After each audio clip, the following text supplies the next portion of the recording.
नमस्कार दोस्तों, स्वागत है आपका साइंसेज में। पिछले वीडियो पार्ट 1 में हमने आवर्त सारणी का परिचय, आधुनिक आवर्त नियम, समूह और आवर्त को आसान भाषा में समझा था। लेकिन शुरू होता है अब सबसे महत्वपूर्ण भाग, जिससे बोर्ड परीक्षा में हर साल प्रश्न पूछे जाते हैं।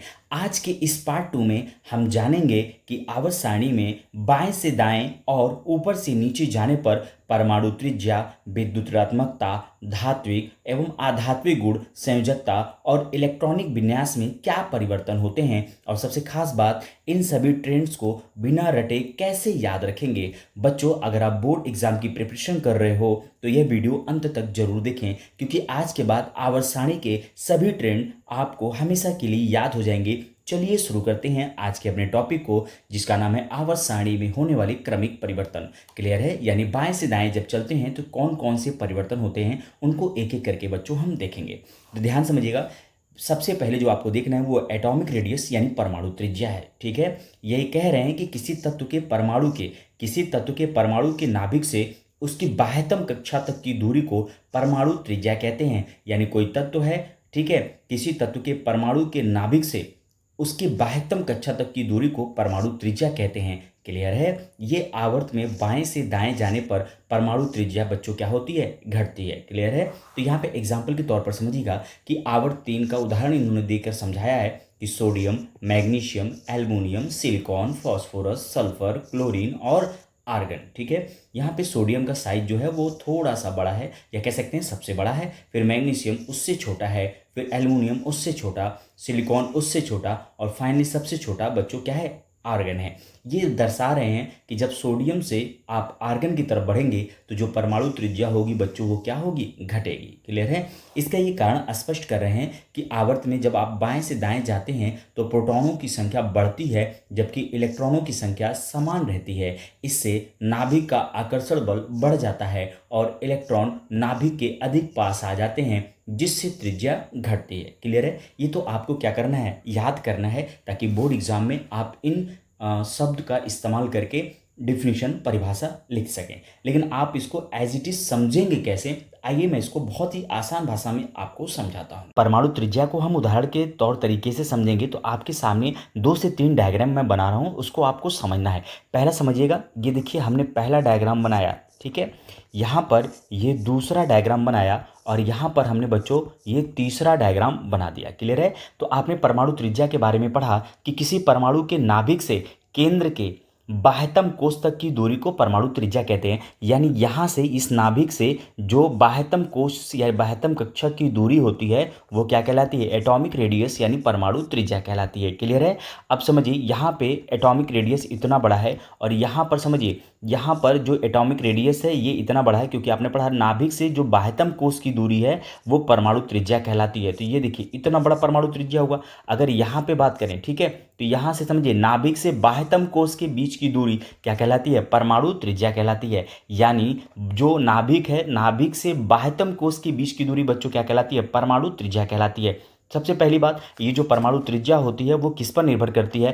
पहला, कोषों की संख्या पर ये निर्भर करती है। कोष किसको कहते हैं बच्चों? जिसमें इलेक्ट्रॉन उपस्थित होते हैं, यानी ये कोषों की संख्या पर निर्भर करता है। दूसरा, नाभिकीय आकर्षण बल पर भी ये निर्भर करता है। क्लियर है? नाभिकीय आकर्षण बल पर भी ये निर्भर करता है। यानी ध्यान रहेंगे कि अगर कोषों की संख्या अगर ज़्यादा हुई तो परमाणु त्रिज्या भी बच्चों क्या होगी? बड़ी होगी। कहने का मतलब, परमाणु त्रिज्या अगर बड़ी है तो कोषों की संख्या भी ज़्यादा होनी चाहिए। दूसरा, अगर समझिए नाभिकीय आकर्षण बल की बात करें, किसकी बात करें? नाभिकीय आकर्षण बल की बात करें, तो परमाणु त्रिज्या अगर ज़्यादा तो नाभिकीय आकर्षण बल क्या होता है? कम होता है। वहीं अगर परमाणु त्रिज्या क्या हो गई? कम हो गई, तो नाभिकीय आकर्षण बल ज़्यादा हो जाता है। अगर आप एग्जाम्पल के तौर पर समझें, जैसे लिथियम, ठीक है, फिर उसके बाद beryllium, boron, carbon, nitrogen, oxygen, fluorine, neon, ये आपके सामने उदाहरण रखे गए हैं। द्वितीय आवर्त के कुछ तत्व हैं। जैसे लिथियम का परमाणु क्रमांक 3 होता है,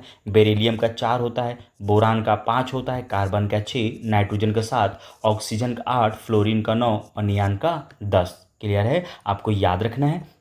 अगर लिथियम का इलेक्ट्रॉनिक विन्यास बच्चों हम करें तो देखिए 2 और 1 होगा, जबकि बोरान का क्या होगा? 2 2 हो जाएगा, 2 और 3 होगा। अगर कार्बन का करें तो 2 और 4 हो जाएगा। इतनी बात समझ में आ रही है। नाइट्रोजन का करें तो 2 और 5 होगा। ऑक्सीजन का करें तो 2 और 6। फ्लोरीन का कितना होगा? 2 और 7 हो जाएगा। नियान का कितना होगा? 2 और 8 हो जाएगा। क्लियर है। अगर हम लिथियम की बात करें तो लिथियम की देखिए, यहाँ पर ये नाभिक हो गया और बाह्यतम कोष में कितने हैं? 2 कोष हैं। ठीक है बच्चों, कितने कोष हैं? 2 कोष हैं। पहले में 2 इलेक्ट्रॉन और दूसरे में 1 इलेक्ट्रॉन। अगर बेरिलियम की बात करें तो यहाँ पर भी बच्चों अगर ध्यान समझे तो 2 ही कोष हैं, पहले में 2 इलेक्ट्रॉन और दूसरे में भी 2 इलेक्ट्रॉन। बोरान की बात करें तो नाभिक के बाद यहाँ पर भी बच्चों कितने कोष हैं? 2 ही कोष हैं, पहले कोष में 2 इलेक्ट्रॉन और दूसरे कोष में 3 इलेक्ट्रॉन। कार्बन के केस में भी बच्चों कितने कोष हैं? 2 ही कोष हैं। यहाँ पर ध्यान समझिए, 2 इलेक्ट्रॉन और ये 4 इलेक्ट्रॉन। नाइट्रोजन की बात करें तो नाइट्रोजन के बाद समझें तो नाभिक के बाद यहाँ पर 2 और कोष हैं, मतलब इसमें भी 2 ही कोष हैं, पहले में 2 इलेक्ट्रॉन दूसरे में 5 इलेक्ट्रॉन।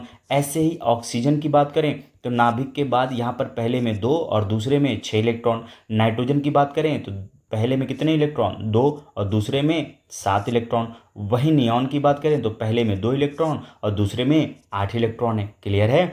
अगर आप ध्यान से समझें तो ये प्रोटॉन है। प्रोटॉन जो होते हैं वो नाभिक में उपस्थित होते हैं। प्रोटॉन कहाँ पर होते हैं? नाभिक में उपस्थित होते हैं। अगर आप ध्यान से समझें तो यहाँ पे जो परमाणु क्रमांक है वो बढ़ रहा है।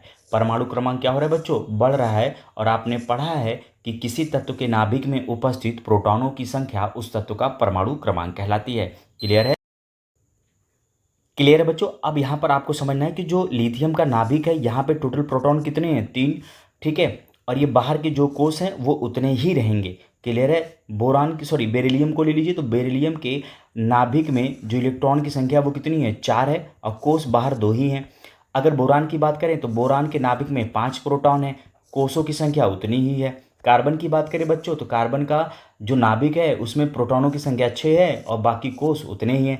ऐसे ही आप किसमें? नाइट्रोजन में देख सकते हो। नाइट्रोजन के नाभिक में 7 प्रोटॉन है और कोषों की संख्या बच्चों उतनी ही है। क्लियर है। अगर ध्यान से समझें ऑक्सीजन के बारे में तो ऑक्सीजन के नाभिक में भी प्रोटॉनों की संख्या 8 है और कोष उतने ही हैं। तो अगर आप ध्यान से समझें जो कोष हैं वो वहीं पर स्थिर हैं, यानी उतने ही कोष हैं। कोषों की संख्या क्या है?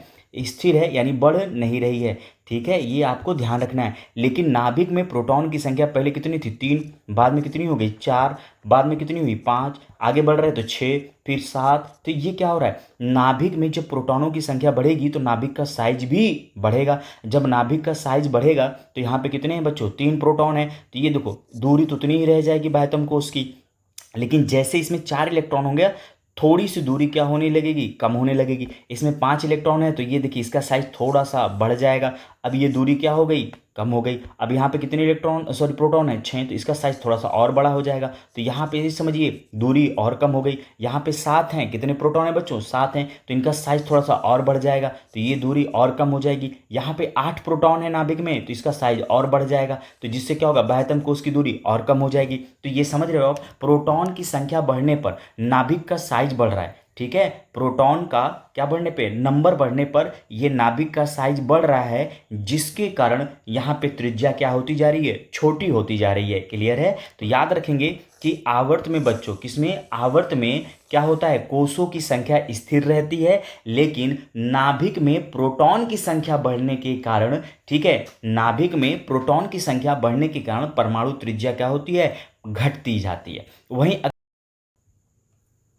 आवर्त के बाद अगर बच्चों हम वर्ग में देखें परमाणु त्रिज्या क्या होती है तो ध्यान समझिए, ये हाइड्रोजन है, हाइड्रोजन के बाद ये लिथियम है, फिर सोडियम है, फिर पोटेशियम है, फिर रुबेजियम है, फिर सीजियम है और फ्रांसियम है। हाइड्रोजन का परमाणु क्रमांक 1, 1 में 2 जोड़ोगे 3, 3 में 8 जोड़ो 11, 11 में 8 जोड़ो 19, 19 में क्या जोड़ो? 18 जोड़ो 37, और 37 में फिर 18 अगर आप जोड़ दो तो ये क्या हो जाएगा? 55 हो जाएगा। 55 में 32 जोड़ो, ये 87 आ जाते हैं। क्लियर है। अगर आप इनका इलेक्ट्रॉनिक विन्यास करेंगे 1 2 1 2 8 1 2 8 8 1, क्लियर है, इस तरह से होते हैं। तो जैसे आप ऊपर से नीचे आ रहे हो, यहाँ पे कोषों की संख्या 1, यहाँ पे 2, यहाँ पे 3, फिर यहाँ पर ये 4 होते हैं। ठीक है, तो यहाँ से नाभिक के बीच की दूरी इतनी है, फिर नाभिक से बाह्यतम कोश के बीच की दूरी इतनी, फिर नाभिक से बाह्यतम कोश के बीच की इतनी दूरी, फिर नाभिक से बाह्यतम कोश के बीच की इतनी दूरी। तो जैसे आप ऊपर से नीचे आओगे, नाभिक से बाह्यतम कोश के बीच की दूरी बढ़ती जाएगी, जिससे परमाणु त्रिज्या बच्चों क्या होती जाएगी, बढ़ती जाएगी। क्लियर है? तो आपको ये ट्रेंड याद रखना है कि परमाणु त्रिज्या आवर्त में जब आप कहाँ से लेफ्ट टू राइट चलते हो तो उसमें क्या होता है, परमाणु त्रिज्या घटती है, जबकि वर्ग में जब आप ऊपर से नीचे आते हो तो परमाणु त्रिज्या क्या होती है, बढ़ती है। तो बच्चों इसको एग्जाम्पल के थ्रू से आपने समझ लिया। अब बच्चों हमको धात्विक एवं आधात्विक गुण, यानी जो हमारा अगला हेडिंग है वो है धात्विक एवं आधात्विक गुण, यानी metallic and non metallic character के बारे में बात करना है। ठीक है, तो एक एक करके हम देखते हैं। पहला है आपका धात्विक गुण और दूसरा क्या है, आधात्विक गुण।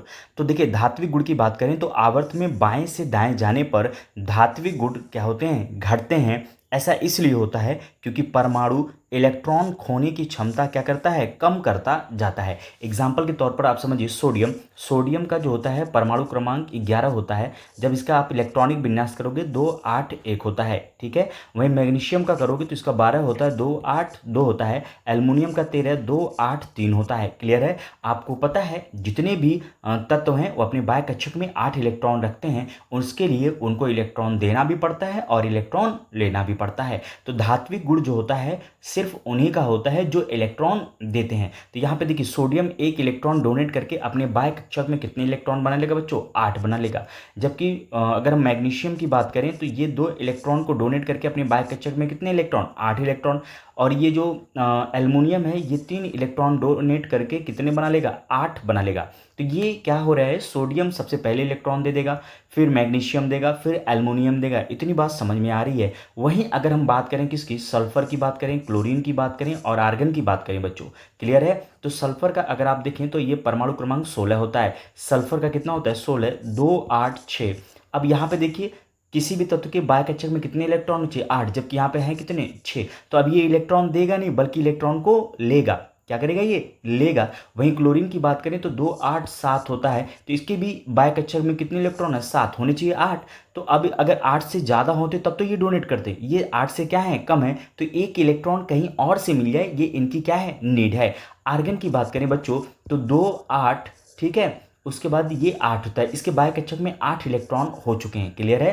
तो ये इलेक्ट्रॉन ना लेगा ना देगा। फिलहाल आप यहाँ तक क्लोरीन तक समझें। यहाँ पर सोडियम इलेक्ट्रॉन आसानी से दे देगा, मैग्नीशियम भी दे देगा, एल्युमिनियम भी दे देगा। लेकिन अगर हम बात करें सिलिकॉन, फास्फोरस, सल्फर, क्लोरीन की, तो ये इलेक्ट्रॉन देंगे नहीं। भरसक बच्चों ये क्या करेंगे, इलेक्ट्रॉन एक्सेप्ट करेंगे, यानी इलेक्ट्रॉन की इनके पास क्या है, कमी है। तो आपने पढ़ा ना, क्योंकि परमाणु इलेक्ट्रॉन खोने की क्षमता कम करता जाता है, तो जो उनके पास इलेक्ट्रॉन देने की क्षमता होती है वो धातु कहलाते हैं, इसलिए उनमें धात्विक गुण होते हैं। वहीं बच्चों अगर आधात्विक गुण की बात करें तो आवर्त में बाएं से दाएं जाने पर आधात्विक गुण बढ़ते हैं, क्योंकि परमाणु इलेक्ट्रॉन पाने की क्षमता बढ़ जाती है। क्लियर है? सोडियम का अभी आपने देखा इसके बाह्य कक्षक में एक इलेक्ट्रॉन क्या एक्स्ट्रा है, तो ये डोनेट करेगा, इसलिए इसका आधात्विक गुण क्या होगा, कम होगा। मैग्नीशियम के बाह्य में कक्षक में कितने, 2 इलेक्ट्रॉन, तो ये भी 2 इलेक्ट्रॉन देने की कोशिश करेगा, इसलिए इसका भी कम होगा। एल्युमिनियम के 3, तो ये भी डोनेट करने की कोशिश करेगा। लेकिन जैसे आप सिलिकॉन के बाह्य कक्षक में आओगे 2 और 4, तो यहाँ पर 4 इलेक्ट्रॉन की तुरंत कमी हो जाती है, इसलिए ये क्या करेंगे, एक्सेप्ट करेंगे। फॉस्फोरस में फिर कमी हो जाती है, फिर सल्फर में, फिर क्लोरीन में। तो यहाँ पे आप देख रहे हैं कि यहाँ से यहाँ तक इलेक्ट्रॉन की क्या हो जा रही है, कमी हो जा रही है। ठीक है, इस कारण ये इलेक्ट्रॉन को एक्सेप्ट करने की क्षमता रखते हैं, जबकि इधर बात करें तो इलेक्ट्रॉन डोनेट करने की क्षमता रखते हैं। तो आपको बस इतना सा याद रखना है। बच्चों आपको संयोजकता के बारे में पढ़ना है, यानी संयोजकता क्या होती है। तो इसकी परिभाषा सबसे पहले देखेंगे कि किसी परमाणु की वह क्षमता जिसके द्वारा वह एक दूसरे के परमाणुओं के साथ रासायनिक बंध बनाता है वो संयोजकता कहलाती है। अगर इसी को आप आसान भाषा में समझे, यानी किसी परमाणु को अपने बाहरी इलेक्ट्रॉन कोष पूरा करने के लिए जितने इलेक्ट्रॉन त्यागने पड़े या ग्रहण करने पड़े या साझा करना पड़े, वही उसकी संयोजकता कहलाती है। अगर इसको बच्चों एक लाइन में अगर आप समझें तो स्थिर ऑक्टेट विन्यास प्राप्त करने के लिए जितने इलेक्ट्रॉनों का आदान प्रदान या साझाकरण होता है वही बच्चों क्या होती है, संयोजकता कहलाती है। क्लियर है? एग्जाम्पल के तौर पर आप सोडियम देख सकते हैं, सोडियम का परमाणु क्रमांक 11 होता है, 2 8 1। तो इसके बाह्य कक्षक में 1 इलेक्ट्रॉन है, अभी 1 इलेक्ट्रॉन डोनेट करके अपना अष्टक पूरा कर लेगा, तो इसलिए 1 इलेक्ट्रॉन दे रहा है तो इसकी संयोजकता 1 होगी। इसी तरह मैग्नीशियम 2 इलेक्ट्रॉन देता है तो इसकी संयोजकता 2, और एल्युमिनियम 3 इलेक्ट्रॉन देता है, इसलिए इसकी संयोजकता 3। सिलिकॉन को अपना ऑक्टेट पूरा करने के लिए 4 इलेक्ट्रॉन की आवश्यकता पड़ती है, इसलिए इसकी संयोजकता 4। फॉस्फोरस को 3, तो ये 3। सल्फर को 2 चाहिए होंगे, तो इसकी संयोजकता 2। क्लोरीन की 1, तो इसकी संयोजकता 1। आर्गन का ऑक्टेट कंप्लीट होता है, इसलिए ना ये इलेक्ट्रॉन देता है ना लेता है, इसलिए इसकी संयोजकता 0 हो जाती है। क्लियर है बच्चों? यहाँ पे समझिए, आवर्त में बाएं से दाएं जाने पर संयोजकता 1 से 4 तक बढ़ती है। तो यहाँ पर देखिए, जब आप बाएं से दाएं चल रहे हैं, ठीक है, यानी सिलिकॉन तक चल रहे हैं, तो संयोजकता पहले क्या हो रही है बच्चों?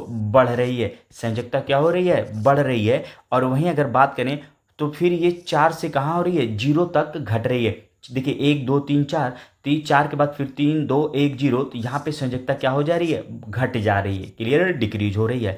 अगर हाइड्रोजन की बात करें तो हाइड्रोजन की संयोजकता बच्चों 1 होती है और निष्क्रिय गैस ग्रुप 18 की संयोजकता 0 होती है, जैसे हीलियम, नियान, आर्गन, क्रिप्टन, जेनान, रेडान। बच्चों इनके बाह्य कक्षक में 8 इलेक्ट्रॉन होते हैं। जब 8 इलेक्ट्रॉन होते हैं तो ना ये इलेक्ट्रॉन लेते हैं ना देते हैं, जिसके कारण इनकी संयोजकता बच्चों कितनी होती है? 0 होती है। क्लियर है? अब चलते हैं नेक्स्ट टॉपिक की तरफ, यानी चौथा जो टॉपिक आपको पढ़ना है वह है इलेक्ट्रॉनिक कॉन्फ़िगरेशन यानी इलेक्ट्रॉनिक विन्यास। अगर हम बच्चों इलेक्ट्रॉनिक विन्यास की बात करें तो किसी परमाणु के विभिन्न ऊर्जा स्तरों में, जैसे के एल, ठीक है, एम एन, ठीक है, के एल एम एन में इलेक्ट्रॉनों के वितरण को इलेक्ट्रॉनिक विन्यास कहते हैं। क्लियर है? यानी किसी परमाणु के विभिन्न ऊर्जा स्तरों में के एल एम एन में इलेक्ट्रॉनों के वितरण को इलेक्ट्रॉनिक विन्यास कहते हैं। या आसान भाषा में समझे कि परमाणु के इलेक्ट्रॉन किस कोष में और कितनी संख्या में व्यवस्थित हैं, यही उसका इलेक्ट्रॉनिक विन्यास कहलाता है। एग्जाम्पल के तौर पर आप सबसे सिंपल ले लीजिए सोडियम। सोडियम को जो परमाणु क्रमांक होता है 11, तो पहले कोष में 2, दूसरे में कितने? 8 और तीसरे में 1, यानी के में 2, एल में 8 और एम में 1। क्लियर है? तो ये बच्चों होता है इलेक्ट्रॉनिक विन्यास, यानी परमाणु के इलेक्ट्रॉन किस कोष में और कितनी संख्या में व्यवस्थित होते हैं, यही उसका इलेक्ट्रॉनिक विन्यास कहलाता है। क्लियर है? आप यहाँ पे समझेंगे कि आवर्त सारणी में बाएं से दाएं जाने पर बाहरी कोष में इलेक्ट्रॉनों की संख्या 1 से 8 तक बढ़ती जाती है, जबकि ग्रुप में ऊपर से नीचे आने पर संयोजक यानी इलेक्ट्रॉनों की संख्या समान रहती है, लेकिन ऊर्जा स्तर जो होती है वो बढ़ती जाती है। क्लियर है? तो यहाँ पे आपको बस इतना समझना है, ठीक है बच्चों, इतना समझना है कि आवर्त में जो सभी तत्वों की इलेक्ट्रॉनिक कक्षाएं होती हैं वो समान होती हैं। जैसे सोडियम में देखिए, सोडियम का परमाणु क्रमांक कितना होता है? 11। कितना होता है? 11। तो देखिए 2 8 1 तीन ही कक्षा है, तीन ही कोष है, सॉरी। मैग्नीशियम 12, तो देखिए 2 8 2 तीन ही कोष है। एल्युमिनियम 13, 2 8 3 तीन ही कोष है। जबकि सिलिकॉन 14, 2 8 4 कितने हैं? तीन ही कोष हैं। फॉस्फोरस में 15, फिर भी यानी परमाणु क्रमांक कितना है? 15, फिर भी इसकी कोषों की संख्या कितनी है? स्थिर है, 2 8 5। जबकि सल्फर की 16, तब भी तीन ही कोष हैं। 17 क्लोरीन का है, इसमें भी कोषों की संख्या कितनी बच्चों? 3 ही है। तो ये कह रहे हैं आवर्त में जब सभी तत्वों की इलेक्ट्रॉनिक कक्षाएं समान होती हैं। क्लियर है? दूसरा पॉइंट, बाएं से दाएं जाने पर बाह्यतम कोष में इलेक्ट्रॉनों की संख्या एक एक करके बढ़ती है। तो आप यहाँ पे समझिएगा, ये कह रहे हैं कि बाह्यतम कोष में एक एक इलेक्ट्रॉनों की संख्या बढ़ रही है। तो पहले में 1 है, फिर 2 है, फिर 3 है, फिर 4 है, फिर 5 है, फिर 6 है, फिर 7 है, फिर 8 है। क्लियर है? अधिकतम 8 इलेक्ट्रॉन पहुंचने पर आवर्त क्या होता है? समाप्त हो जाता है। तो यहाँ पे देखिए, आर्गन के बाद अब इधर आगे आर्गन का ऑक्टेट कंप्लीट हो गया, यानी 8 इलेक्ट्रॉन हो गए। अब इसके बाद कोई और आवर्त नहीं है। क्लियर है बच्चों? तो यहाँ पे कुछ याद रखने की ट्रिक है। आपको याद रखना है कि आवर्त जब पीरियड में आप बाएं से दाएं चलते हैं तो क्या क्या होता है? परमाणु त्रिज्या घटती है, धात्विक गुण घटते हैं, ठीक है, आधात्विक गुण बढ़ते हैं, संयोजकता 1 से 4 तक बढ़ती है, फिर 4 से 0 हो जाती है, विद्युत ऋणात्मकता बढ़ती है, आयनीकरण ऊर्जा भी बढ़ती है। क्लियर है? इन दोनों को हम नेक्स्ट वीडियो में कंप्लीट करेंगे बच्चों। उदाहरण के तौर पर अगर बात समझें, 3 की जो आवर्त 3 के तत्व हैं, ठीक है, उनमें बाएं से दाएं जाने पर सोडियम धातु है और आर्गन क्या है? अधातु है। तो ध्यान समझिए, ये क्या है? धातु है, ठीक है, और ये क्या है? अधातु है। क्लियर है? तो आवर्त 3 के तत्वों में बाएं से दाएं जाने पर सोडियम धातु से आर्गन यानी अधातु तक परिवर्तन होता है, इसलिए सोडियम धात्विक है और क्लोरीन अधात्विक है। क्लियर है? कुछ इंपॉर्टेंट पॉइंट याद रखने यहाँ पे, निष्क्रिय गैस यानी ग्रुप नंबर 18 के आवर्त के अंत में होती है। क्लियर है? इनकी बाह्यतम कोष में कितने इलेक्ट्रॉन होते हैं? 8 होते हैं, इसलिए बहुत ही कम अभिक्रियाशील होते हैं। इसलिए क्योंकि इनका ऑक्टेट कंप्लीट होते हैं तो ना ये इलेक्ट्रॉन देते हैं ना ये इलेक्ट्रॉन लेते हैं बच्चों। ठीक है? तो आज हमने क्या क्या कंप्लीट किया देख लीजिए। पहला परमाणु त्रिज्या, दूसरा धात्विक एवं आधात्विक गुण, तीसरा संयोजकता और चौथा इलेक्ट्रॉनिक विन्यास। ठीक है बच्चों, मिलते हैं नेक्स्ट वीडियो में इसके पार्ट 3 के साथ। तब तक के लिए धन्यवाद। चैनल को सब्सक्राइब करें और वीडियो को ज़्यादा से ज़्यादा शेयर करें।